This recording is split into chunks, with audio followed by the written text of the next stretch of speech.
Hi, welcome back to Pz Tank Workshop. In the last video I went over everything that's been happening with the channel since it was set up. The video was quite successful, lots of view time, lots of new subscriptions. So thanks to everybody who's watched and subscribed, thanks for all the nice comments. In this video I'd like to have a look at what stage of completion each video is at and have a look at where we're going to go next. First up is the early Tiger. I've done about 13 videos so far on developing this model, getting the rear deck done, details on the back plate, building mudguards, pretty much everything on the decks, getting the wheels and tracks sorted out, and we've had a quick look at the interior. This model doesn't have any electronics fitted. At this stage finances won't allow it, but hopefully soon. I'll most likely look for some used electronics where some other owner has decided to move on to more up-to-date electronics. I'm happy enough to use the older electronics. There's been quite a lot of work done on it. One of the major items to complete will be the FIFO system. It's the air purification system. I have some old kit parts, but they're not very nice, so I'll probably try to make my own and add lots of detail to those. I need to do some work on the loader's hatch. It's not really connected yet. I want to put some interior detail into the hatch. We have the antenna fitted. The hatch for the commander is pretty much complete. I showed you how I did the smoke launchers, how I fitted the track hangers. We did a full video on building the kit turret bin. We also had a video on building the various filler caps. On the rear of the vehicle, I've added my own rear mud guards. These are made in the workshop. Detailed the starter plate. We also made this cover and also a workshop made starter crank. Also we have the toolbox on the rear. And here you can see one of the S-mine launchers produced at Pz Tank Workshop. Here I'll be mounting the FIFO air cleaners and also the intake itself on the engine deck. The FIFO system will be the last major piece of work for the early Tiger. Once that's done I can start painting. Here you can see the underside where I added the fillet. This is also made in Pz Tank Workshop. It's not easy to see, but it is noticeable and missing from the kit. I also added the supports for the side skirts. They make a big difference. I'll be adding these to all of the Tigers. In another video I showed you how I made the various clamps for attaching the track cables. These are also available from Pz Tank Workshop. And another look at the smoke launchers. Turning to the front of the vehicle, this is a cover for the engine hatch when the FIFOs are not in use. We've got tools added, we've got the jack block. I also showed you how I made the stepped inserts for the gunner's scopes. Being an early Tiger, it had a binocular scope. And being a Volkswagen, the hole for the MG is covered up, as the turret would have contained extra radio equipment. We also made these more detailed mudguards with retention clips. So this one is almost complete. Soon be ready to add some paint. Also the muzzle brake will need some detail added. The road wheels as they are fairly standard, so I might add some more detail to these.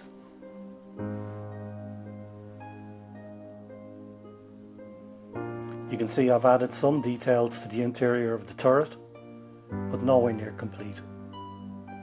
I'll be making seats for the crew and adding lots more detail, including a full turret basket. As you can see, I've also added the firewall and I have a full floor the length of the tank, which makes it easier to add electronics.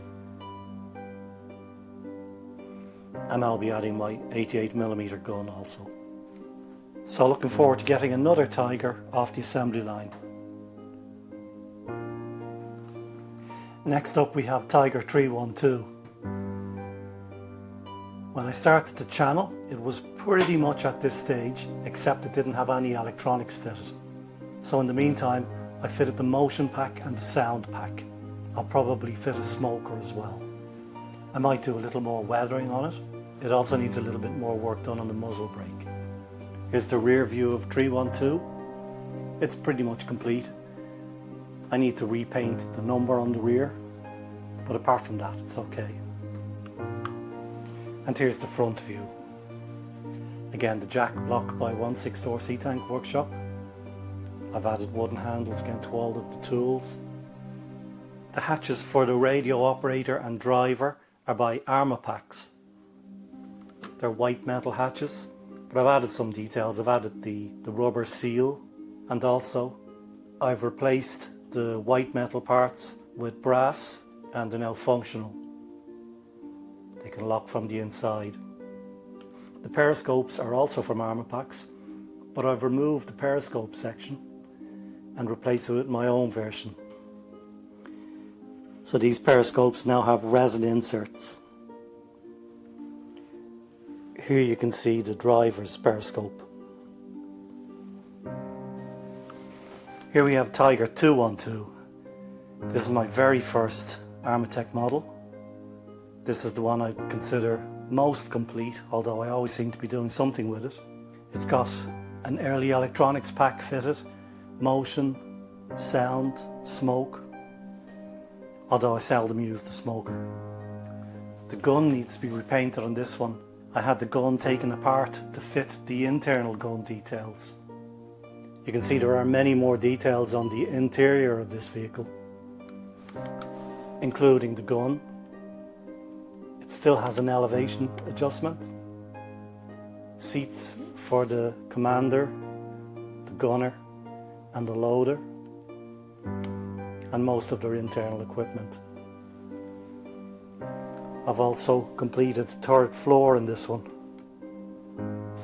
but still always more detail to add.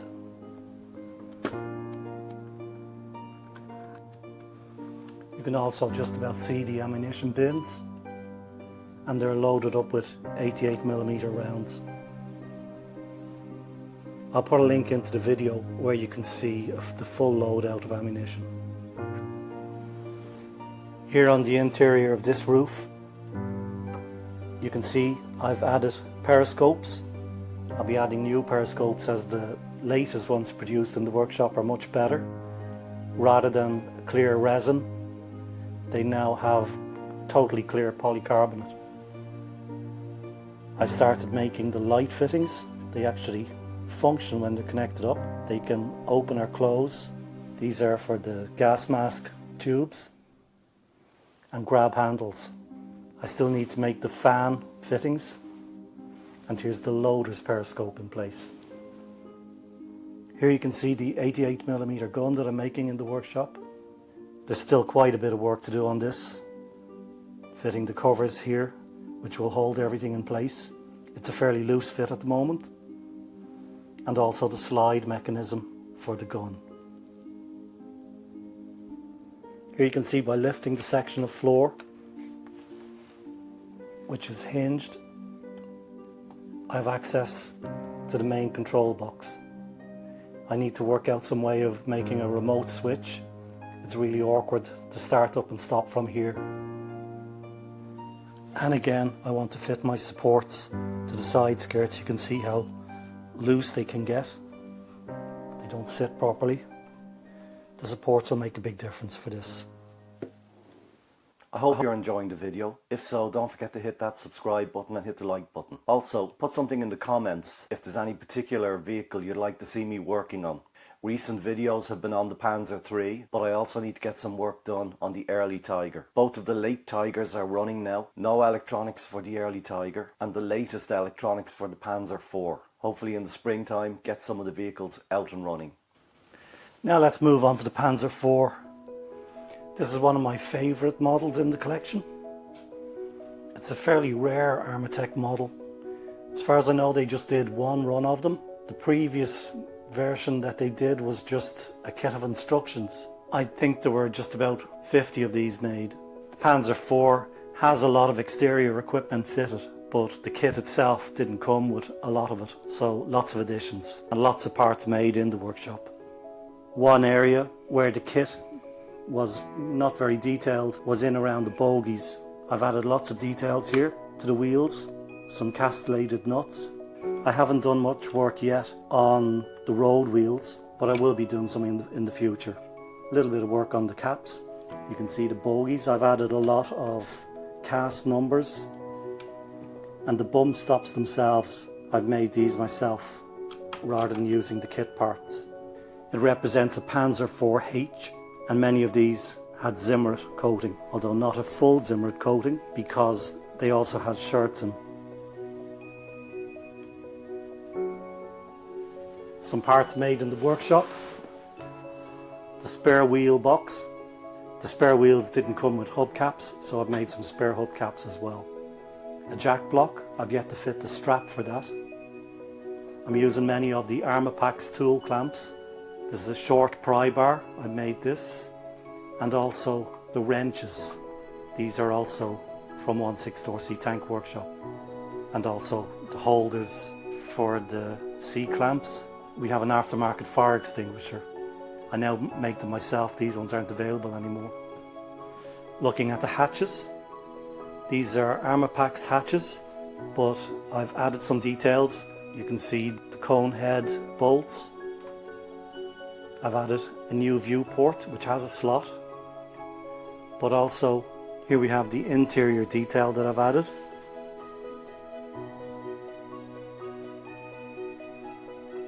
Door locks. This is the machine gun port.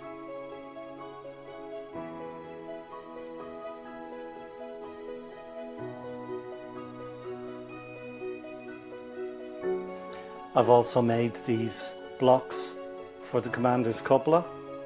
They're just loosely fitted at the moment, but they can be fitted in the open position. And again, the bullet ring around the edge. I've also added these covers for the ventilation.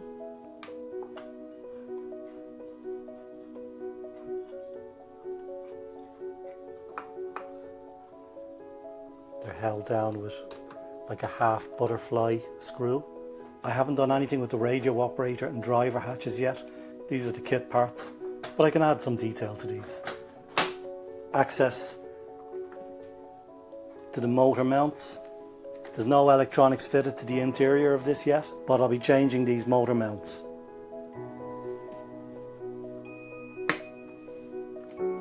Again, front mudguards, partially covered with Zimmerit. The gaps represent where Zimmerit would have fallen away. They're on springs. These are produced by 1/6 Tank Workshop. The springs hold them open. Here you can see the spring on the other side.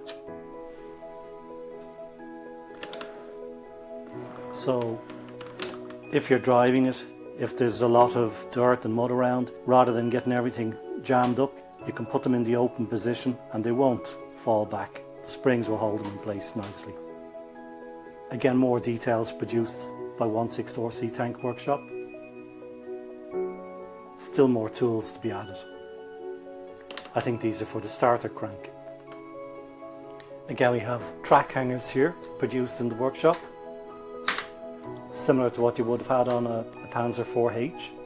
Again, working hatches on this side as well.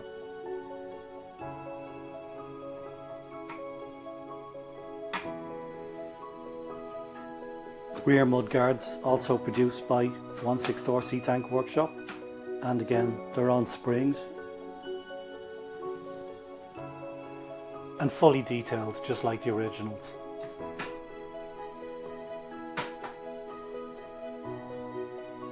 These are made in brass and again partially covered in Zimmerit. The kit mudguards front and rear were not hinged, they were just simply a continuation of the running board here. So I cut the running boards and fitted my own mudguards. Here you can see a lot of the Zimmerit detail on the rear. Also screws, many of these are just dummy. We have cone head screws in various places.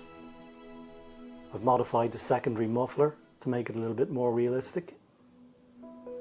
I'll probably add more details to these parts. These are the idler adjusters. Here we have a no-tech light. I'll fit bulbs into this and get it working eventually. And a rubberized antenna mount.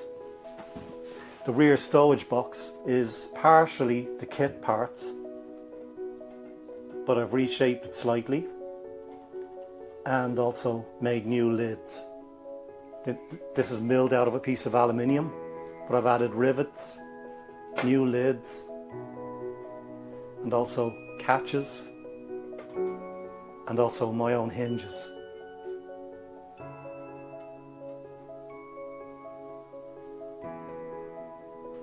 Rear access is quite good on this model.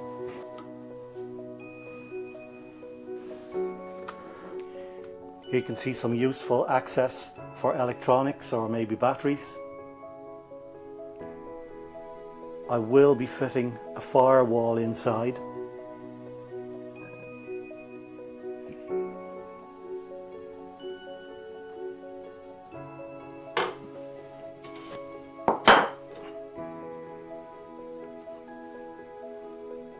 Here is access with the other hatch. Again, generous access for getting in at electronics.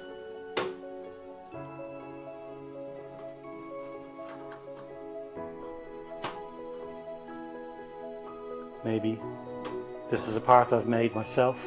Kit part was just a small block of aluminium, so I've made this piece in brass. Maybe put a hole here would be a good place for a starter switch. So that's it for the Panzer IV. It's a really nice model. Not many produced.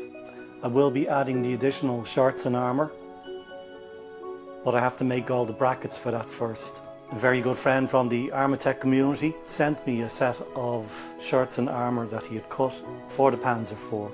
So I'll be using that. I just have to make the brackets to fit it. The Panzer IV will get the latest version of the motion pack produced by Armortek. It's a brushless system. I think it was originally made for the Leopard. They are adapting it for earlier models. Speaking with Keen from Armortek, my Panzer IV will be the first Panzer IV to get the brushless system. It's a fairly old model. He produced the brushless system for me with all the mounts and adapters, so hopefully we'll get that fitted soon. Here's what you get in an Armortek motion pack. This is the latest version, the brushless system. We have now brushless motors, and they're connected to ESCs and various brackets for fitting. This set was made specifically for the Panzer IV. These spacers were provided for fitting, and also these standoffs. Here we have the bag containing the parts for elevation motor and mounts, and here's the bag for turret rotation and mounts and all the wiring. Here's the main wiring loom. Everything is tagged and labelled, and it's a belt driven system. I must check out next time if they have spare belts. It's handy to have a couple of spares. This latest kit also has a power switch, a remote power switch, which is very useful, and what appears to be a battery monitor. Really looking forward to getting this motion pack fitted to the Panzer IV. Sorry, my voice has gone a bit crackly. I might have to resort to voiceover. Next up, we have the Sdkfz 222. It's quite a small model. It's a nice one to handle. It's quite light. I got this one as a used model. It had a lot of corrosion and needed a lot of work to bring it back to almost new kit. It has a lot of scope for adding parts made in the workshop. I've already remade the front and rear mudguards in brass. I didn't like the shape of the old ones.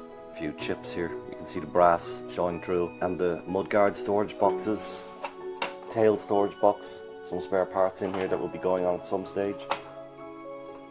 Access to the motor. Spare tyre. I've made all new hinges, but there's quite a lot of work to do on this. The gun is very basic, so I would like to do a lot of work on that, and also the hatches. I intend to put quite a bit of interior detail as well, as it'll be seen when the doors are open, so it'll be careful placement of batteries and electronics. I'm not too sure about the colour yet. I thought originally of painting it in Panzer Grey, but I'm having second thoughts. None of my other vehicles are Panzer Grey. The wheel foundation has an Sdkfz 222 in Panzer Grey. I thought it would be nice to have it in a similar colour. I may go with Dunkelgelb and camouflage, or maybe even desert colours, I'm not sure yet. Let me know in the comments what you think. This would be a great vehicle to have finished. In attending shows, even if I'm bringing one of the Tigers, I'd still have space for a 222. I made a new rear for the 222, which is hinged to allow access to the rear, but I'll have to make some sort of locking system. This is a very old model produced by Armortek, but there are some really nice examples out there.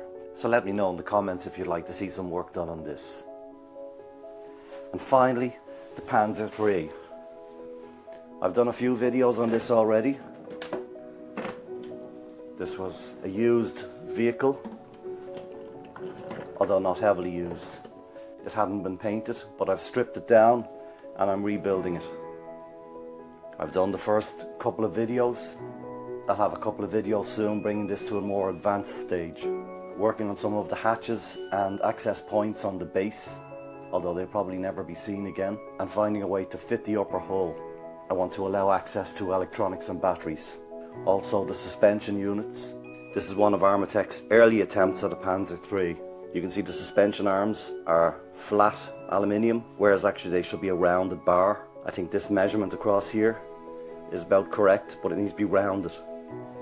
The newer models have a more rounded bar, but still not completely round. So I want to try and do something with those to make them look a bit better. Again, along with the Panzer IV, they're quite similar, both of them quite similar. It would be possible to transport both of these in the car, whereas the Tiger, I can just bring one vehicle at any time. It would also be interesting to compare the old electronics in the Panzer III with the new brushless electronics fitted to the Panzer IV. It'd be interesting to see performance, how long the batteries can last, etc. This vehicle is quite important for the channel because it can show building the vehicle from the very start, whereas most of my other vehicles were started to some extent. So this one I was building from base up. And here of course we have 2 more boxes of Armortek goodies. The contents of these will be shown just as soon as I hit 1,000 subscribers. So hit that subscribe button now. Maybe in another video we can have a look at this beast. Quite a bit of work needed on this as well. Capable of flying, but I have no idea how to fly it. So that's the complete update on how the collection is doing at the moment and where I want to go with it. Thanks everybody for watching. Thanks again for all those new subscriptions. Keep watching, there'll be more soon. I'll put up some videos here, and don't forget to hit that subscribe button.